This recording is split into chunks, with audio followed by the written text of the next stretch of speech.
I'm Diane Overgaard with Women in Business, Naperville Chamber Women in Business, and I'm delighted to be able to visit with you, Traci. This is Traci Bogan, Dreampreneur, and you can learn more about Traci on tracibogan.com. TraciBogan.com. Excellent. Or Facebook. So this morning, Traci talked to us about how we should be our dream and live our dream. And one of the things that you said was keep your eye on the why. And as you were speaking, the question that kept going through my head was, I wonder what Traci's why was. Why did you need to travel around the world? She's traveled to over 40 countries on her quest to cover 100 countries.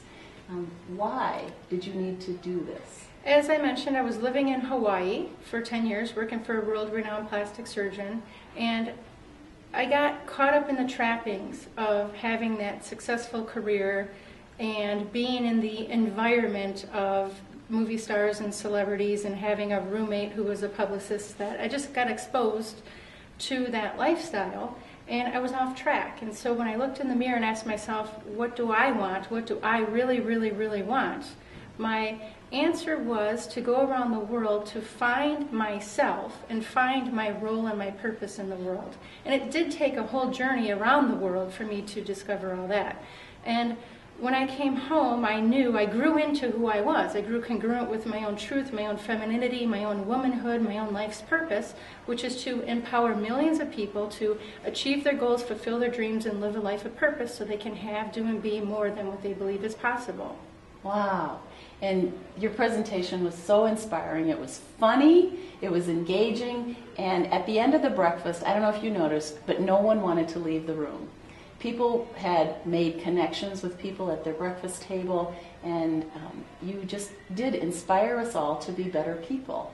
And thank you for that. I'm a dreampreneur, and my mission is to create millions of dreampreneurs. And you did it this morning.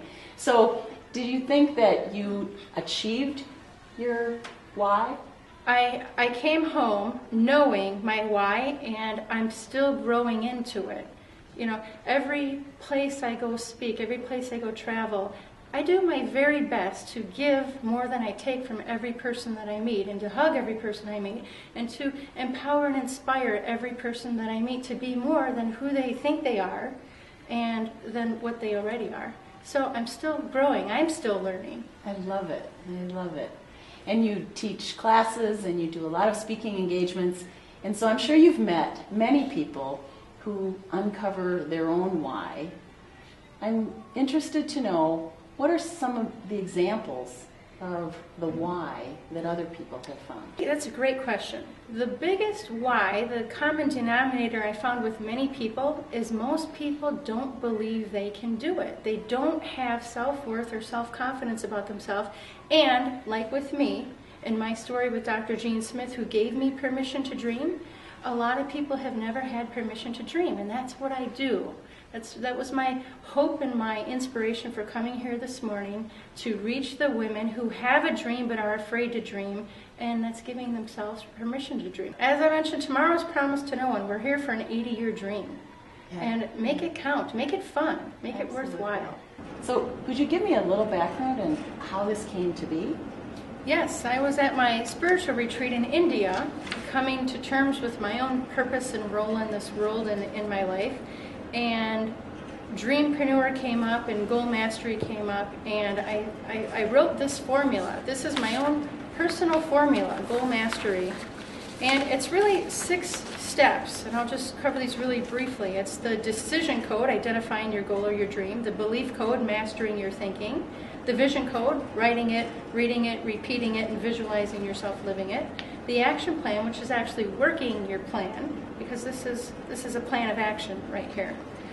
Working your plan and taking consistent action from it. The perseverance code is staying the course and never giving up. And the fulfillment code is pulling someone up with you. It's not the ending, it's a new beginning. Fulfillment doesn't mean it's finished. It's what are you going to do with what you know. It's like peeling back the layers of an onion. It is. Especially to find that why. Find the why that makes you cry. So I bought 2 of Traci's books today, And this one, The Backpack Diaries, is your most recent one? That's the most recent one. That's about the journey around the world. And most books are read. This book is actually watched. This is a movie inside of a book. There's 90 minutes of video footage inside of this book with the use of QR codes. But don't worry, for all the people who don't have a smartphone to scan this, which the book teaches you how to put your free app on. If you don't have one, you just simply go to the internet and type in the number, and video footage will pop up. And then at the end, we went on Facebook and took a poll that if you could ask me any single question about my trip around the world, what would it be? So we picked the 12 most popular questions, such as how much did it cost, what was your favorite place, and so forth. And we had little 2-minute interviews done between Amy, the co-author, and myself, answering the most frequently asked questions. It's the best $14.95 you'll spend. And 100% of these proceeds go to, in every country that I go to, we adopt a school and a family. So that's where that goes. It's brilliant. And so people can buy that at tracibogan.com. And thebackpackdiaries.com. Wonderful. Good. Well, thanks again for being here. Namaste.